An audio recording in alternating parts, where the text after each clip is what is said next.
میاں صاحب، لوگ آج کل بڑے اضطراب کا شکار ہیں۔ اعتماد کا فقدان ہے، اپنی ذات پہ بھی اعتماد نہیں ہے، اپنے عزیز و اقارب دوست احباب پہ بھی اعتماد نہیں ہے، اور یہ ذہنی کیفیت جو ہے ہوپ لیس رہنا، یہ کیا وجہ ہے لوگوں میں؟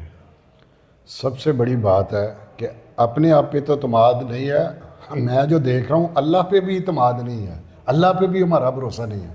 میں ایک چھوٹا سا واقعہ حضرت باجزید بسطامی رحمۃ اللہ علیہ کا سناتا ہوں آپ کو۔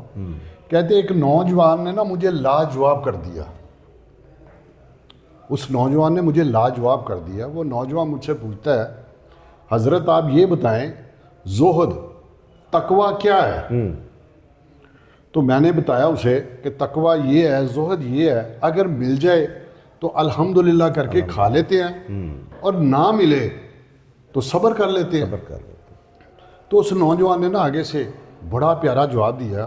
اس نے کہا یہ ہمارے شہر بلخ کے کتے بھی یہ کرتے ہیں۔ اللہ اکبر! کیا کہا کہ ہمارے بلخ شہر کے کتے بھی یہی کرتے ہیں، مالک اگر ان کو کھانا دے دے تو وہ کھا لیتے ہیں، نہ دے تو وہ صبر کر کے بیٹھے رہتے ہیں۔ تو کہتے میں نے پھر اس نوجوان سے پوچھا، بیٹا تو بتا کہ تیرے نزدیک زہد تقوی کیا ہے؟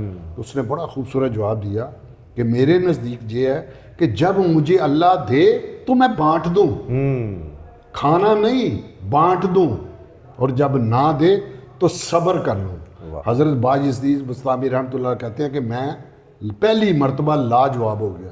اصل میں رفاقت بھائی یہی ہے کہ اللہ سے یقین بالکل اٹھ چکا ہے، نہ شکری کی حد کر دیا ہم نے۔ اللہ نے دیکھے نا کس چیز سے نہیں مجھے نوازا، اور یار جس جگہ پہ رکھا ہے، جو کچھ دیا ہے اس میں شکر ادا کرے، میرا رب رحمتیں کرے گا۔ ہر گھر میں پریشانی اس وجہ سے ہے کہ ہر گھر میں دیکھ لیں، آپ نوٹ کر لیں، ہر گھر میں ناشکری ہے، سوائے ناشکری کے ہے ہی کچھ نہیں۔ تو ظاہر ہم نے پریشان ہی رہنا ہے، توکل نہیں ہے۔ توکل نہیں ہے۔ اللہ پاک ہم سب کو ہر وقت اللہ کا شکر ادا کرنے کی توفیق عطا فرمائے۔ آمین۔ آمین۔